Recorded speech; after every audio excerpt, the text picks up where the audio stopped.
السلام علیکم ورحمۃ اللہ وبرکاتہ۔ ابھی میں آپ کو وعلیکم ویڈیو بھیجنے السلام جا رہا ورحمۃ ہوں، اللہ وبرکاتہ۔ اس میں شیخ توصیف الرحمان ہے اور کوئی اور ہے، وہ بات کر رہے ہیں۔ اوکے، یہ کسی نے مجھے بھیجی ہے کہ انہوں نے شیخ توصیف الرحمان کو جو غلط پروف کرنے کی کوشش کی ہے، تو آپ اس کے بارے میں کیا کوئی ویڈیو بنا سکتے ہیں یا بات کر سکتے ہیں؟ میں ویڈیو بنا کر آپ کو جواب دیتا ہوں۔ آپ کا بہت شکریہ کہ اس لائق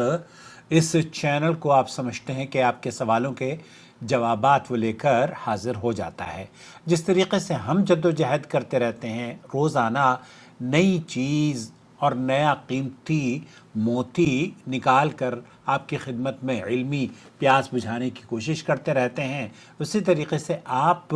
لوگوں سے بھی ایک امید رکھتا ہوں کہ روزانہ آپ ہمارے چینل پر تشریف لائیں اور چینل کی ویڈیوز دیکھ کر اپنے احباب کے ساتھ شیئر بھی کریں۔ یہ تفسیر بیان کی جا رہی ہے من دون اللہ، اولیاء اللہ اور بتوں میں واضح فرق، اور شیخ توصیف الرحمان راشدی کی ایک تصویر لگائی گئی ہے اور دوسری تصویر لگائی گئی ہے ڈاکٹر اشرف آصف جلالی صاحب کی، جنہوں نے شیخ توصیف الرحمان کو یہ کہہ کر کہ انہوں نے دھوکہ دیا ہے۔ وہ دھوکہ کیا ہے، ان کی آواز اگر میں آپ کو سنواؤں گا تو چونکہ بہت سارے لوگ ہیں وہ ہمارے کاپی رائٹ ہمیں دے دیتے ہیں۔ اس سے پہلے بھی بریلوی مکتب فکر کے کئی دوست ہمارے ایسے ساتھی نکلے جنہوں نے کاپی سٹرائک دے دی، اور وظیفے کے نام پر ان کی دکانیں جب بند ہو رہی تھی تو انہوں نے ہمارے چینل ہی کو بند کروانے کی کوشش کری۔ بہرحال اللہ تعالیٰ انہیں ہدایت نصیب فرمائے۔ دیکھیے انہوں نے، یہ جو بھی عالم ہے، مجھے ان کے نام کا انہوں نے چونکہ آپ کے تھمبنیل پر لکھا ہوا ہے تو وہ میں نے پڑھ کر آپ کو سنا دیا ہے۔ یہاں انہوں نے جو غلط فہمی کریٹ کرنے کی کوشش کری ہے، مختصر طور پر اسے واضح کرنا چاہتا ہوں کہ حضرت عیسیٰ علیہ السلام کے بارے میں کسی کو کمپیئر کرنا آج کے ان مولویوں سے، ان پیروں سے، ان فقیروں سے، ان باباہوں سے، ان درگاہوں پہ بیٹھے ہوئے مجاوروں سے، تو یہ کون سی انصاف کی بات ہے؟ ایک طرف تو وہ نبی ہے جس پر وحی نازل ہوتی ہے،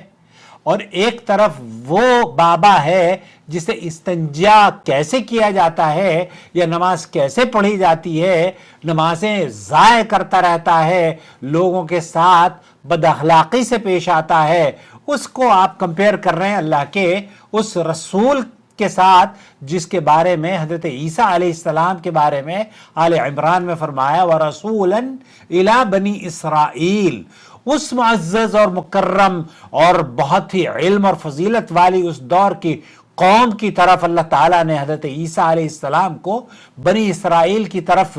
رسول بنا کر بھیجا، وہ قوم جو اپنے زمانے کی سب سے معزز فہم رکھنے والی اور اہل علم قوم تھی۔ یہاں ڈاکٹر صاحب اس غلط فہمی کو پیش کرنے کی کوشش کر رہے ہیں کہ فقیروں اور باباؤں کو بھی اتنا ہی حق حاصل ہے یا اتنی ہی پاور ان کے پاس ہے جتنے کہ انبیاء کے پاس ہوا کرتی ہے، اور انہوں نے یہ کہا کہ اللہ تعالیٰ قرآن کریم میں چونکہ یہ فرماتا ہے کہ حضرت عیسیٰ علیہ السلام کے بارے میں ہی کہ انہوں نے ایک چڑیا بنائی اور چڑیا میں پھونکی اور چڑیا اڑ گئی، اس کا مطلب یہ ہو گیا کہ کچھ اختیار تھا،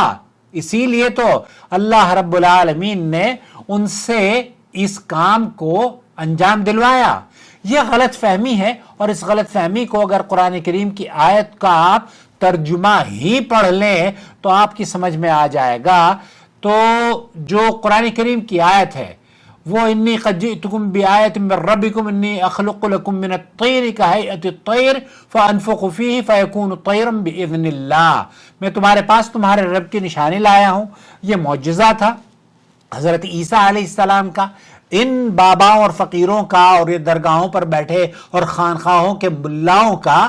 ایسا کون سا معجزہ آپ نے دیکھ لیا جو انہیں حضرت عیسیٰ علیہ السلام کے ساتھ کمپیئر کرنے لگے؟ جب کمپیئر کیا جاتا ہے نا، اصولی بات تو یہ ہے کہ ایپل ٹو ایپل کمپیئر کیا جاتا ہے۔ ایک ایسا سڑا ہوا پھول یا سڑا ہوا پودا یا سڑا ہوا پھل آپ ایپل سے کمپیئر کرو گے؟ عیسیٰ علیہ السلام تو اللہ کے وہ نبی ہیں جن پر وحی نازل ہوتی ہے، اور یہ سڑے ہوئے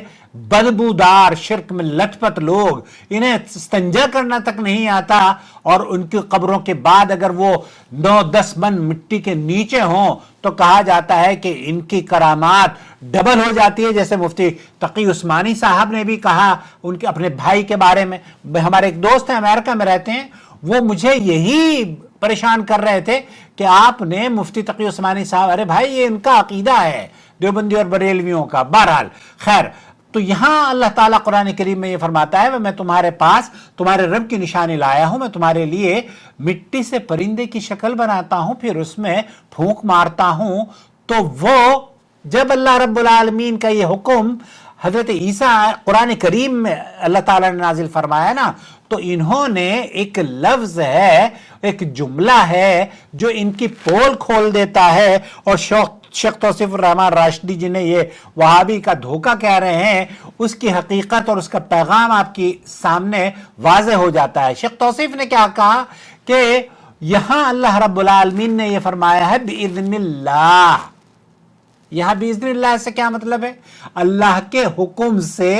زندہ پرندہ بن جاتا ہے۔ فَيَكُونُ طَيْرًا بِإِذْنِ اللَّهِ۔ تو یہاں حضرت عیسیٰ علیہ السلام نے خود کچھ نہیں کیا، بلکہ اللہ رب العالمین کے حکم سے اس پرندے کو جان ملی۔ تو جو پرندہ اللہ کے رسول صلی اللہ علیہ وسلم پر قرآن جو نازل ہوا اس میں جس کا ذکر ہے وہ اللہ کے حکم سے ہے، یعنی عیسیٰ علیہ السلام مٹی سے پرندے کی شکل بناتے، پھر پھونک مارتے، اور یہ نہیں کہتے کہ میرے حکم سے چل بھاگ جا کھڑا ہو جا، نہیں، بلکہ اللہ رب العالمین کے حکم سے کہتے، اللہ کے حکم سے وہ زندہ ہو کر اڑنے لگتا۔ یہ سب کچھ ان کی ذاتی طاقت سے نہیں ہوتا تھا، بلکہ اللہ کے اذن اور حکم سے یہ معجزہ وقوع پذیر ہوتا تھا۔ اسی لیے اللہ رب العالمین نے جو آپ کو آپ کے بریلوی بھائی نہیں بتاتے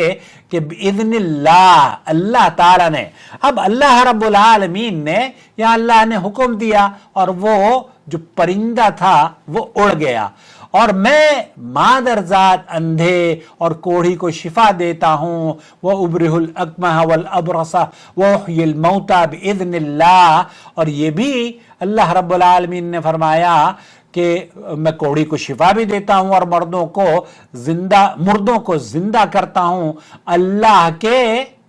یہاں پر بھی بِإِذْنِ اللَّهِ، تو اللہ کے حکم سے یہ ساری چیزیں اللہ رب العالمین۔ اس کا مطلب یہ ہوا کہ حضرت عیسیٰ علیہ السلام کا یا کسی بھی شخص کا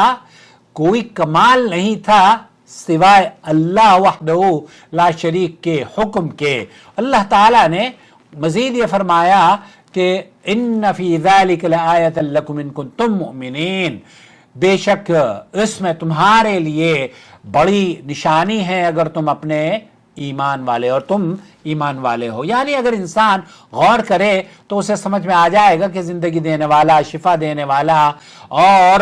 مردوں کو زندہ کرنے والا، زندوں کو مردہ کرنے والا، رزق دینے والا، شادی کروانے والا، بچے دینے والا، عافیت دینے والا،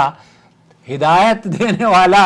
اللہ وحدہ لا شریک ہی ہے، صرف اللہ کی ذات ہے۔ قبر والے کچھ نہیں کر سکتے، اس میں یہ بات تو طے ہے۔ قبر والے خواہ نبی ہوں، ولی ہوں، صدیقین ہوں، شہداء ہوں، وہ اپنے اختیار سے کچھ بھی نہیں کر سکتے۔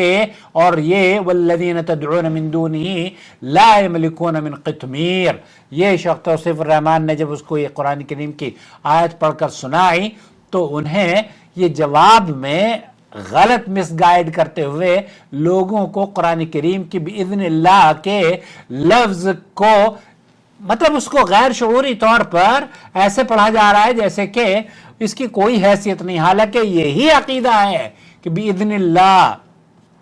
تو یہاں سورہ فاطر میں بھی یہی فرمایا جنہیں تم اللہ کے سوا پکارتے ہو وہ کھجور کی گٹلی کے چھلکے برابر بھی اختیار نہیں رکھتے، اور فرمایا ان تدعوہم لا يسمعوا دعاءکم ولو سمعوا ما استجابوا لکم، اگر تم انہیں پکارو تو وہ تمہاری پکار نہیں سنتے، اور اگر سن بھی لیں تو جواب نہیں دے سکتے۔ اس لیے کسی قبر والے کو پکارنا یا اس سے مدد طلب کرنا یا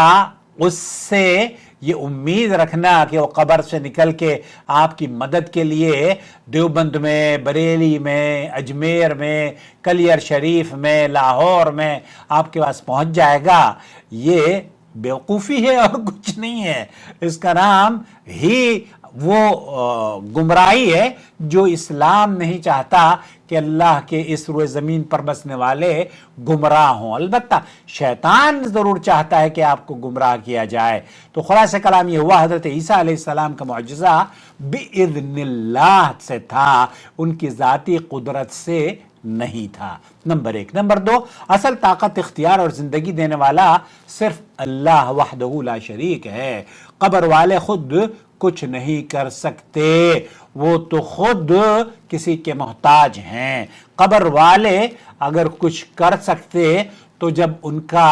کو ننگا کیا جا رہا تھا غسل دلانے کے لیے تو وہ کیا آپ کو روکتے نہیں کہ مجھے ننگا نہ کریں؟ نہیں، وہ تو کچھ بھی نہیں کر سکتے۔ ان کے بچوں کو یتیم کہنے لگے لوگ۔ کیا یہ زندہ لوگ جو قبروں میں زندہ ہیں اتنی طاقت مل جاتی ہے کہ جناب وہ فیضیاب لوگوں کو کرتے ہیں، تو ان کے بچے یتیم در در کی ٹھوکریں کیوں کھاتے پھرتے ہیں؟ اور دوسری بات یہ کہ ہر دعا، ہر حاجت اور ہر امید کا مرکز صرف اللہ رب العالمین ہی ہونا چاہیے۔ یہی ہمارا پیغام ہے، توحید کا پیغام، اور اس پیغام کو اگر آپ عام کریں تو یہ وہ دعوت ہوگی جس دعوت کے لیے اللہ رب العالمین نے تمام انبیاء کو بھیجا اور فرمایا کہ ان لوگوں کو کفر کی غلاظتوں سے نکال کر، شرک کی تباہیوں سے نکال کر دین اسلام کی شاہراہ پر کھڑا کر دیں، اور یہ تبھی ہو پائے گا جب آپ اور ہم قرآن و سنت کو ویسے سمجھیں جیسے سلف صالحین نے سمجھا، نہ کہ یہ خود ساختہ بیچارے صوفی بابا، درگاہوں پر بیٹھے ہوئے مولوی حضرات یا وہ بزرگ جنہیں خود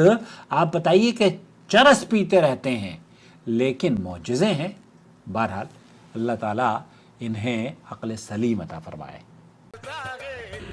فالواجب على علماء الحق أن يتقوا الله وأن يعلموا الناس وأن يرشدوا الناس من طريق الإذاعة، من طريق الكتابة والصحافة، من طريق التلفاز، يعلموا الناس دينهم.